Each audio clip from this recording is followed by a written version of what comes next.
Welcome to लक्ष्य IAS academy. लक्ष्य IAS academy में आपका हार्दिक स्वागत है। आइए आज हम देखते हैं भारत के संविधान के एक इम्पॉर्टेंट टॉपिक जो भारत के भाग हैं उनसे संबंधित प्रश्न उत्तर का सेशन। तो प्रश्न उत्तर में हम कवर करने का कोशिश किए वैसे प्रश्नों को जो मोस्ट ऑफ द एग्जाम्स में पूछे जा चुके हैं और जो पूछे जाने की संभावनाएं हैं, तो उनको हम एक एक करके अध्ययन करेंगे, यहाँ पर विश्लेषण करेंगे और उसको ध्यान में रखते चले जाएंगे। ठीक है दोस्तों, तो आइए देखते हैं प्रथम क्वेश्चन।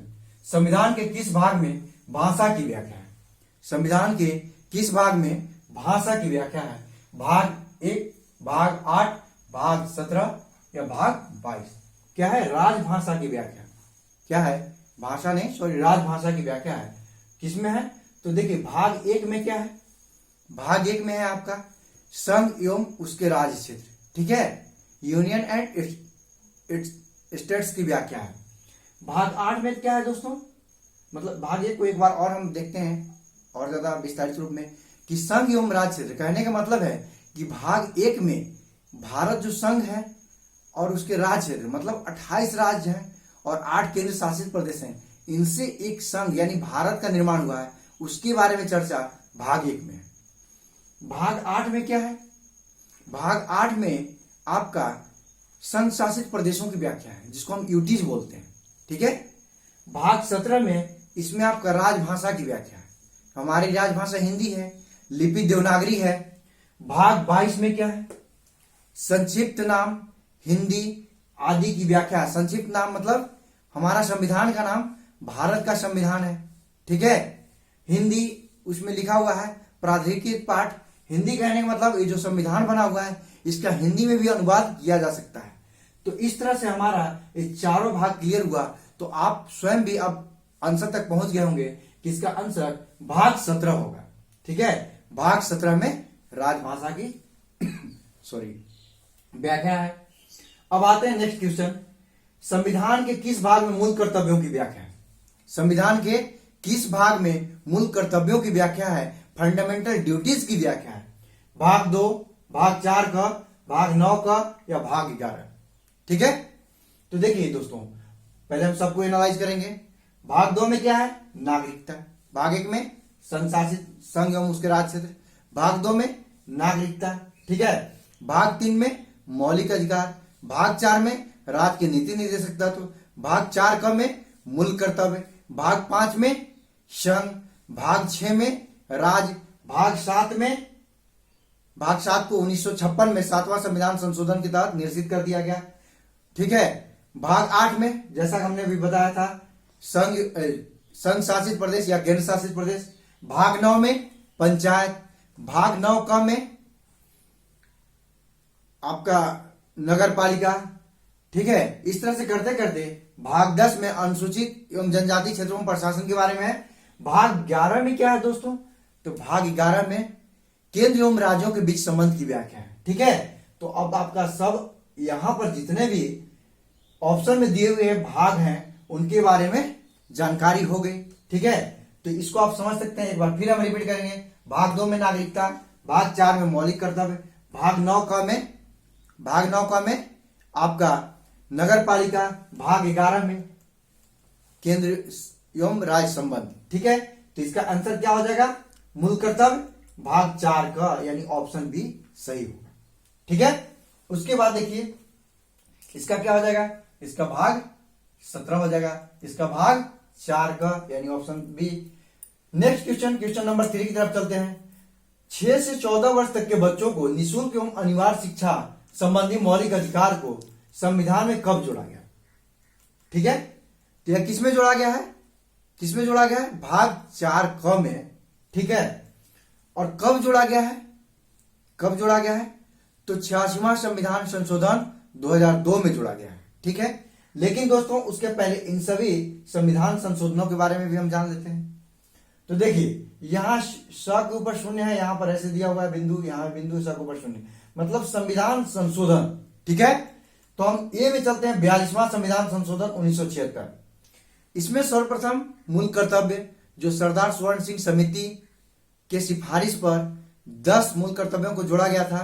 ठीक है, पहली बार वो इसी संविधान संशोधन में जोड़े गए थे। ठीक है, 44वां संविधान संशोधन 1978। ठीक है, इसमें यह इंपॉर्टेंट क्यों है, देखिए 42वां संविधान संशोधन में और भी कई चीज जोड़े गए थे।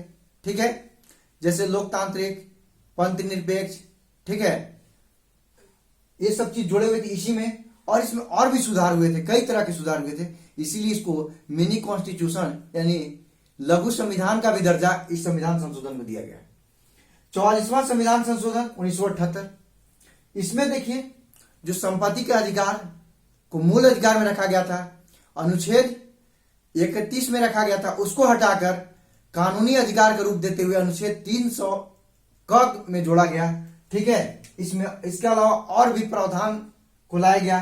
ठीक है, तो इसको इस रूप में याद रखना है। 86वां संविधान संशोधन 2002 में जो हुआ, उसमें हमने बताया कि मौलिक अधिकार जो 6 से 14 वर्ष तक के बच्चों के लिए था, जिसमें वो निःशुल्क और अनिवार्य शिक्षा ग्रहण करने का अधिकार रखते थे सरकार से, उसे ही इसमें इस संविधान संशोधन में जोड़ा गया। उसके बाद देखते हैं 92वां संविधान संशोधन, तो किसको जोड़ा गया, 92वां संविधान संशोधन में 4 भाषाओं को भारत की संविधान में जो संवैधानिक अधिकार प्राप्त भाषाएं 22 हैं, उसमें लास्ट 4 वाले को जोड़ा गया, जिसमें बोडो, डोंगरी, मैथिली और संथाली आते हैं, इनको जोड़ा गया। तो हमारा इसमें आंसर क्या हो जाएगा, 6 से 14 वर्ष तक के बच्चों को निःशुल्क एवं अनिवार्य शिक्षा संबंधी मौलिक अधिकार को संविधान में कब जोड़ा गया, 86वां संविधान संशोधन 2002, यानी ऑप्शन नंबर सी हमारा सही हो। आगे चलते हैं दोस्तों, नेक्स्ट क्वेश्चन, क्वेश्चन नंबर 4, मौलिक अधिकार की व्याख्या किस भाग में। अब यहां तो मौलिक कर्तव्य हो गया था। ठीक है, ये भी एक मौलिक कर्तव्य के रूप में और मौलिक अधिकार के रूप में शामिल किया गया। यहाँ तो मौलिक अधिकार की चर्चा हुई है। अब बात है यहाँ पर मौलिक अधिकार को की व्याख्या किस भाग में है, भाग 1, भाग 3, भाग 5 या भाग 7। तो हमने अभी इसमें करीब 10-11 भाग को मेंशन किया, इसमें अभी 10-11 भागों को हमने मेंशन किया। तो आप समझ सकते हैं कि भाग 1 में संघ एवं उसके राज्य क्षेत्र, भाग 3 में मौलिक अधिकार, भाग 5 में संघ की व्याख्या, भाग 7 में जिसको निश्चित कर दिया गया 7वां संविधान संशोधन 1956 के तहत। तो दोस्तों अब स्पष्ट हो गया होगा आंसर कि मौलिक अधिकार किसमें वर्णित है, भाग 3 में, यानी हमारा बी आंसर, जो बी ऑप्शन है वो सही हो जाएगा। ठीक है, अब नेक्स्ट चलते हैं दोस्तों, संविधान के किस भाग को संविधान का मैग्ना कार्टा कहा जाता है। संविधान के किस भाग को संविधान का मैग्ना कार्टा कहा जाता है, भाग 1, भाग 3, भाग 5 या भाग 7। दोस्तों हम थोड़ा मैग्ना कार्टा के बारे में चर्चा कर लें तो बेहतर होता है। 1215 की बात है, जब ब्रिटेन के जो राजा हुआ करते थे, उस समय वहां के नागरिकों को कुछ अधिकार दिए थे। ठीक है, उसी अधिकार को मैग्ना कार्टा का नाम दिया गया, और हमारा भी संविधान में कुछ मौलिक अधिकार मिले हैं, वो भाग 3 में वर्णित है। अतः हम कह सकते हैं कि हमारा जो मौलिक अधिकार है वही मैग्ना कार्टा बोला जाता है, और उसकी व्याख्या किसमें है, भाग 3 में। इसलिए इसका आंसर भाग 3 सही होगा और ऑप्शन बी हमारा करेक्ट होगा, इसलिए इसका आंसर ऑप्शन बी होगा। नेक्स्ट क्वेश्चन, क्वेश्चन नंबर 6 है, राज्य के नीति निर्देशक तत्व की व्याख्या किस भाग में है। ठीक है, जिसको हम directive principle of state policy यानी डीपीएसपी भी कहते हैं। तो इसका ऑप्शन है भाग 2, भाग 4, भाग 6 या भाग 8। ठीक है, तो बताया हमने दोस्तों, भाग 2 में क्या है, नागरिकता, भाग 4 में क्या है दोस्तों, राज्य के नीति निर्देशक तत्व, भाग 6 में क्या है दोस्तों, राज्य की व्याख्या है, भाग 8 में क्या है दोस्तों, तो केंद्र शासित प्रदेश या संघ शासित प्रदेश की व्याख्या है। तो इसमें हमारा दोस्तों आप खुद ही समझ गए होंगे इसका आंसर क्या होगा, इसका आंसर भाग 4 यानी ऑप्शन बी हमारा करेक्ट आंसर होगा। नेक्स्ट देखिए क्वेश्चन नंबर 7, मूल संविधान में भागों की संख्या कितनी थी। दोस्तों एक चीज हम आपको बता दें कि भाग जब मूल संविधान बने थे तो उस समय कम थे। ठीक है, कितने भाग थे, तो भाग 22 थे, जो कि वर्तमान में कितने हैं, 25 हो गए हैं। लेकिन संख्या देखिएगा दोस्तों, तो अभी भी लास्ट संख्या 22 ही हो मिलेगा आपको, यानी जोड़े गए जो उनको किस किस रूप में जोड़े गए, एक भाग 4 का के रूप में, जो 42वां संविधान संशोधन 1976 में बोला है। उसके बाद देखिएगा जिसमें मूल कर्तव्य है, भाग 9 का के जोड़ा गया ठीक है, इसमें क्या है, नगर पालिका। उसके बाद भाग 9 ख को जोड़ा गया, सहकारी समितियां हैं। और एक और भाग 14 क को जोड़ा गया, ठीक है, तो उसमें अधिकरण वगैरह हैं, ठीक है। तो कहने का मतलब 4 जोड़े गए, पहले से 22 थे, तो 22 4 26 हो जाना चाहिए। लेकिन याद होना चाहिए आपको, हमने बताया जो 7वां भाग था इसको 7वें संविधान संशोधन 1956 के तहत निरसित कर दिया गया, यानी समाप्त कर दिया गया। इसलिए 1 घटा और 4 बढ़ा, तो 1 घटा तो 21 हो गया और 4 बढ़ा तो 25 हो गए। इस प्रकार हमारे वर्तमान में संविधान में भागों की संख्या 25 है, लेकिन जब संविधान बना था तो कितना था दोस्तों, 22 भाग थे। इसलिए अब आप यहाँ ऑप्शन देख लीजिए, ए में दिया हुआ है 8, बी में दिया हुआ है 12, सी में दिया हुआ है 22 और डी में दिया हुआ है 25। तो मूल संविधान में भागों की संख्या कितनी थी, 22, यानी ऑप्शन हमारा सी सही होगा। नेक्स्ट है, वर्तमान में भागों की संख्या कितनी है। वर्तमान में संविधान में भागों की संख्या कितनी है, 8, 12, 22 या 25, ठीक है। तो दोस्तों देखिए, ये 8 जो है, जब संविधान बना था तब अनुसूचियों की संख्या 8 थी और अभी वर्तमान में 12 है। तो अनुसूचियों की संख्या उस समय 8 थी जब संविधान बना था, यानी 26 नवंबर 1949 को। वर्तमान में अनुसूचियों की संख्या कितनी है, 12 है। इसके बारे में हम विश्लेषण करेंगे, ठीक है, जब जरूरत पड़ेगा। कैसे, किस संविधान संशोधन के तहत किस अनुसूची को जोड़ा गया, तो अनुसूची वाले में हम मेंशन करेंगे, ठीक। उसके बाद देखिए यहां पे क्या हुआ है, 22 है। तो 22 क्या है, जो मूल संविधान था, अभी हमने पीछे बताया कि जो मूल संविधान थे उसमें भागों की संख्या 22 थी और वर्तमान में कितनी है, 25 है। लेकिन संख्या अभी भी 22 ही मिलता है। अगर हम कहें काउंटिंग से, तो काउंटिंग से गिनती कितनी होती है, वर्तमान में 25 और उस समय कितने थे, 22, यानी 22। तो ऑप्शन हमारा सी सही होगा, ठीक है। क्वेश्चन नंबर 9 की तरफ चलते हैं दोस्तों। 1976 में संविधान में किस भाग को जोड़ा गया, तभी हमने बताया था। पहले ऑप्शन देख लेते हैं। ए में है भाग 4, बी में है भाग 4 का, सी में है भाग 9 या डी में है भाग 10, ठीक है। तो किसको जोड़ा गया था, अब हम देखते हैं। बताए हैं कि जो 46वां संविधान संशोधन 42वां संविधान संशोधन 1976 जो था, उसमें भाग 4 का को जोड़ा गया, जिसमें 10 मौलिक कर्तव्य थे। और 11वां कब जोड़ा गया, 11वां 66वां संविधान संशोधन 2002 के तहत, जो 6 से 14 वर्ष तक के बच्चों को निःशुल्क एवं अनिवार्य शिक्षा देने का सरकार का कर्तव्य है, उसे जोड़ा गया था, ठीक है।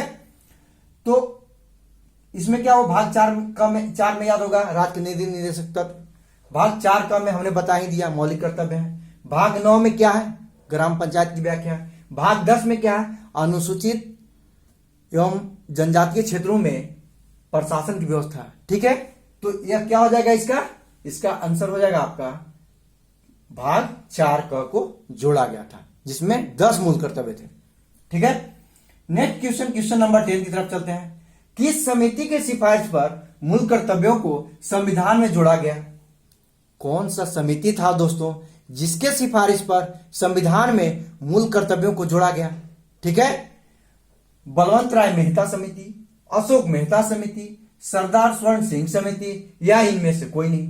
तो देखिए दोस्तों, बलवंत राय मेहता समिति क्या था, इन्होंने सिफारिश किया था पंचायती राज व्यवस्था का, ठीक है, जो 3 स्तरीय था, ठीक है, 3 स्तरीय था, उससे संबंधित सिफारिश किया था। और इन्हीं के सिफारिश पर प्रथम बार 2 अक्टूबर 1959 को नागौर जिले में, जो राजस्थान में पड़ता है, पंचायती राज को पायलट प्रोजेक्ट के रूप में इंप्लीमेंट किया गया था। अशोक मेहता समिति, ठीक है, इन्होंने भी पंचायती राज से संबंधित अपना सिफारिश प्रस्तुत किए थे, अपना मंतव्य दिया था, ठीक है। और इसके अनुसार द्विस्तरीय पंचायत समिति गठन का प्रावधान था, ठीक है। उसके बाद देखते हैं नेक्स्ट, सरदार स्वर्ण सिंह समिति। इन्होंने ही क्या किया था, मौलिक कर्तव्यों को संविधान में जोड़ने का सिफारिश दिया था, ठीक है। और इन्हीं के सिफारिश पर, इसी समिति के सिफारिश पर संविधान में मूल कर्तव्यों को, जिसे 42वां संविधान संशोधन 1976 के तहत जोड़ा गया, ठीक है, इसी समिति की सिफारिश पर। और इनमें से कोई नहीं, तो इसका आंसर क्या हो जाएगा दोस्तों, आप तो समझ गए होंगे कि सरदार स्वर्ण सिंह समिति होगा, यानी ऑप्शन सी मेरा करेक्ट आंसर हो जाएगा। नेक्स्ट आते हैं 11, क्वेश्चन नंबर 11, 1976 में जोड़े गए भाग 4 कक में मौलिक कर्तव्यों की संख्या कितनी थी? तभी हमने बताया कि 10 थी। 11वां कब जोड़ा गया? तो 86वां संविधान संशोधन 2002 में। यहां पर ऑप्शन है 8, 10, 12 और 22। तो क्या आंसर हो जाएगा? 10, यानी ऑप्शन बी मेरा सही आंसर हो जाएगा। नेक्स्ट है संविधान के भाग क में वर्तमान में मौलिक कर्तव्यों की संख्या कितनी है? तो अभी हमने बताया कि जब जोड़ा गया था, यानी 42वां संविधान संशोधन 1976 में, तो इसमें 10 थी और वर्तमान में 11 है। 11वां कब जोड़ा गया? हमने कई बार बता दिया कि 86वां संविधान संशोधन 2002 में जोड़ा गया। ठीक है, तो अभी संख्या कितनी हो गई? 11। ऑप्शन है 9, 10, 11 या 12। तो ऑप्शन मेरा 11 सही होगा, और यानी ऑप्शन सी मेरा सही आंसर है। ठीक है, ठीक है। तो आगे देखते हैं नागरिकता का प्रावधान संविधान के किस भाग में है? नागरिकता का प्रावधान संविधान के किस भाग में है? भाग 1, भाग 2, भाग 3 या भाग 4? ठीक है, तो जैसा हमने बता दिया है कि भाग 1 में संघ एवं राज्य क्षेत्र, ठीक है, भाग 2 में नागरिकता, भाग 3 में मौलिक अधिकार, भाग 4 में राज्य के नीति निर्देशक तत्व। तो क्या हो जाएगा आपका answer? Option B is the right answer. तो भाग 2 हो जाएगा राइट आंसर, ऑप्शन बी हो जाएगा। ठीक है, उसके बाद चलते हैं हम 14 नंबर क्वेश्चन, संघ एवं राज्य क्षेत्र की व्याख्या किस भाग में? संघ एवं राज्य क्षेत्र की व्याख्या, ठीक है, किस भाग में है? तो इसका क्या है? संघ एवं राज्य क्षेत्र, ठीक है, संघ एवं उसके राज्य क्षेत्र हो गया। तो हम अभी बताएं कि भाग 1 में क्या है? संघ एवं उसके राज्य क्षेत्र, ठीक है। भाग 2 में क्या है? नागरिकता। भाग 3 में क्या है? मौलिक अधिकार। भाग 4 में क्या है? राज्य के नीति निर्देशक तत्व।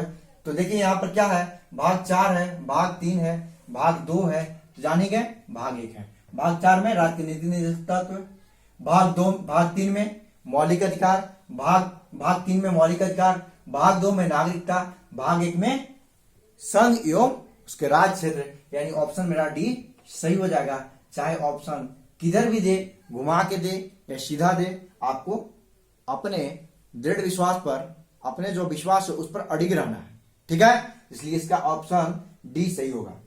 15 नंबर क्वेश्चन देखते हैं, राज्य यानी स्टेट का प्रावधान संविधान के किस भाग में है?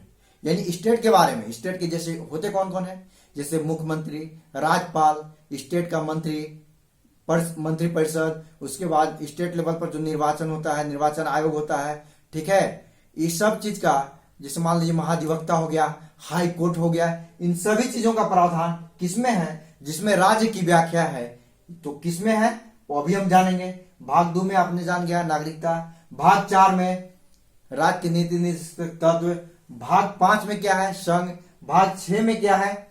राज्य की व्याख्या, भाग 8 में क्या है? तो संघ शासित प्रदेश या केंद्र शासित प्रदेश या यूनियन टेरिटोरीज का व्याख्या है। तो आंसर मेरा हो जाएगा क्या? भाग 6, जिसमें राज्य की चर्चा है। तो ऑप्शन मेरा C is the correct answer. Good, तो अब हम आगे चलते हैं। 16 नंबर क्वेश्चन, संविधान के किस भाग में केंद्र एवं राज्य के बीच संबंध की व्याख्या? संविधान के किस भाग में केंद्र एवं राज्य के बीच, संविधान के किस भाग में केंद्र एवं राज्य के बीच संबंध की व्याख्या है? तो देखिए भाग 5 में क्या है? संघ की व्याख्या, मतलब संघ मतलब सेंटर यानी केंद्र की व्याख्या। ठीक है, भाग 8 में क्या है? अभी हमने बताया यूनियन टेरिटोरीज यानी संघ शासित प्रदेश की व्याख्या। भाग 11 में क्या है? यही है आपका केंद्र एवं राज्यों के बीच संबंध की व्याख्या। और भाग 17 में क्या है? तो राजभाषा की व्याख्या। तो इसमें मेरा करेक्ट आंसर क्या हो जाएगा? ऑप्शन सी, भाग 11। ठीक है, आगे चलते हैं। क्वेश्चन नंबर 17 है, संविधान के किस भाग में ग्राम पंचायत की व्याख्या है? ठीक है, तो आगे देखिए क्या है 17 नंबर में। 17 में संविधान के किस भाग में ग्राम पंचायत की व्याख्या है? ठीक है, भाग 5, भाग 7, ये क्या है? भाग 7, सॉरी, भाग 9 या भाग 11। भाग 5 में क्या है दोस्तों, संघ की व्याख्या यानी यूनियन की व्याख्या यानी केंद्र की व्याख्या। भाग 7 में क्या है, इसको निश्चित कर दिया गया है। भाग 9 में क्या है, ग्राम पंचायत की व्याख्या है। भाग 11 में क्या है, केंद्र एवं राज्य के बीच संबंधों की व्याख्या है। तो इसका सही आंसर कौन सा हो जाएगा, option C will be the right answer. Option C सही आंसर होगा, ऑप्शन सी सही आंसर होगा। ठीक है, नेक्स्ट हम चलते हैं क्वेश्चन नंबर 18 पे। संविधान के किस भाग में नगर पालिका की व्याख्या है। ए में है भाग 4 का, तो भाग 4 का में क्या है, मूल कर्तव्य की व्याख्या। बी में है भाग 9 का, इसमें आपका नगर पालिका की व्याख्या। सी में है भाग 9 का, इसमें है सहकारी समितियां की व्याख्या। डी में है भाग 11, इसमें क्या है, केंद्र एवं राज्य के बीच संबंध कैसा होना चाहिए उसकी व्याख्या है। तो हमारा आंसर क्या हो जाएगा दोस्तों, आप लोग खुद ही समझ गए होंगे, भाग 9 ख, भाग 9 ख है, इसलिए ऑप्शन मेरा C is the correct answer. ठीक है, नेक्स्ट चलते हैं क्वेश्चन नंबर 19 पर। संविधान के किस भाग में आपात उपबंध का प्रावधान है। आपात उपबंध का प्रावधान है। ठीक है, भाग 4, भाग 11, भाग 18 या भाग 20। दोस्तों भाग 4 में क्या है, राज्य के नीति निर्देशक तत्व। भाग 11 में क्या है, केंद्र एवं राज्य के बीच संबंध। भाग 18 में क्या है, आपात उपबंध। एवं भाग 20 में क्या है, संविधान संशोधन की प्रक्रिया। ठीक है, तो हमारा राइट आंसर क्या हो जाएगा, भाग 18 आपात उपबंध, जिसमें अनुच्छेद 352 से लेकर 360 तक में। ठीक है, इसमें कितने अनुच्छेद हैं, भाग 4 में 36 से लेकर 51 तक। ठीक है, तो इस तरह से करके आपका कितना हो जाएगा, इसमें कितना है, इसमें भाग 11 में कितना है, तो भाग 11 में 301 से लेके 307 तक है। इसमें कितना है, 352 से लेके 356 तक है। ठीक है, और इसमें कितना है, 368, मात्र एक अनुच्छेद है 368 का। ठीक है, तो इसमें मेरा करेक्ट आंसर क्या हो जाएगा, answer C is the right answer. इसमें देखिए क्वेश्चन नंबर 20 की तरफ चलते हैं। संविधान का प्रावधान, संविधान संशोधन का प्रावधान संविधान के किस भाग में है। संविधान संशोधन का प्रावधान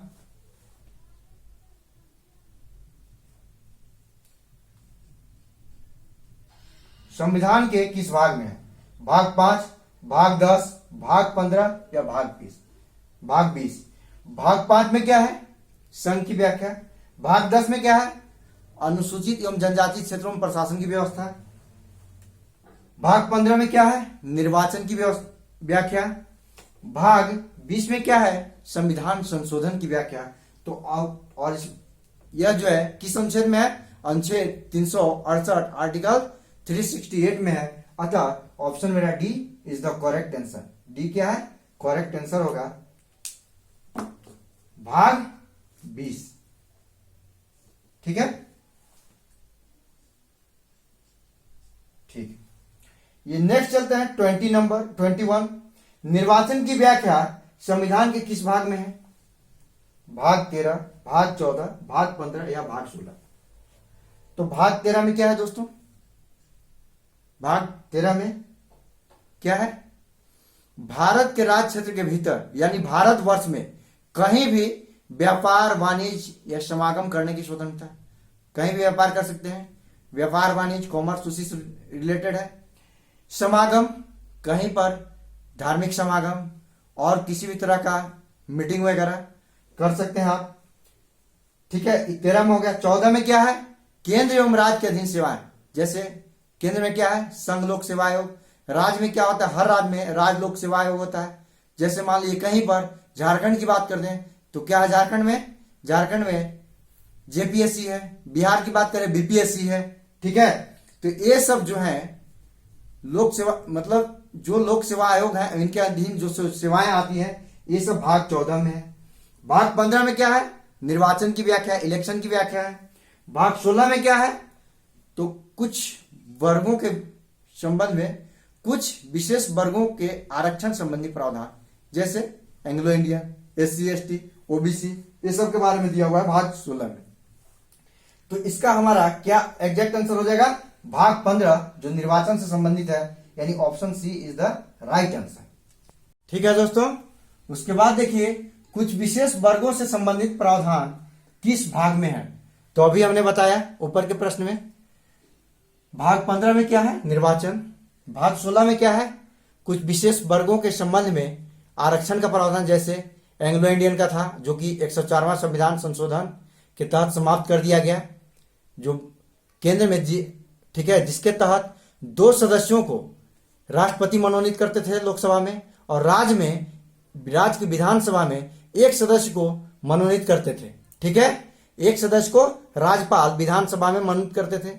यानी यह जो प्रावधान था एंग्लो इंडियन का मनोनयन लोकसभा में और राज्यसभा में, विधानसभा में, इसको 104वां संविधान संशोधन के तहत समाप्त कर दिया गया। ठीक है, यानी और इसके अलावा क्या है? SC ST ये सब का आरक्षण जो लोकसभा में, हर राज्य की विधानसभा में, ये सब संबंधित प्रावधान भाग 16 में है। भाग 17 में क्या है? राजभाषा की व्याख्या, जो हमारी राजभाषा क्या है? हिंदी है, और अन्य तो अन्य है, उर्दू वगैरह जो है। ठीक है, उसके बाद क्या है? लिपि हमारा क्या हो जाएगा? देवनागरी। और भाग 18 में क्या है दोस्तों? आपातबंद की व्याख्या। ठीक है, यानी जो अनुच्छेद 352 से लेके 360 तक है, ठीक है, तो उनकी व्याख्या है भाग 18 में। तो हमारा क्या था? कुछ विशेष वर्गों से संबंधित प्रावधान किस भाग में है? तो भाग 16, option B is the right answer. ठीक है, उसके बाद देखिए अगर इसके अलावा भी कुछ अगर प्रश्न आते हैं तो बोलेगा कि भारत के नेक्स्ट, अगर मान लीजिए आप नोट करना चाहते हैं तो नोट कर सकते हैं 23 नंबर में, कि भारत में कहीं भी, भारत के राज्यों के भीतर कहीं भी व्यापार, वाणिज्य और समागम की स्वतंत्रता किस भाग के अंतर्गत वर्णित है। ठीक है, तो इसका आंसर आपको क्या हो जाएगा? इसका आंसर 13 हो जाएगा, भाग 13। ठीक है, तो ये हमारे रहे इंपॉर्टेंट पार्ट्स, महत्वपूर्ण भाग। ठीक है, संविधान के महत्वपूर्ण भाग रहे दोस्तों। हम उम्मीद करते हैं कि लगभग महत्वपूर्ण भागों को हमने कवर कर लिया है, और मिलते हैं हम नेक्स्ट वीडियो में। तब तक के लिए थैंक यू, धन्यवाद। मन लगा कर पढ़िए।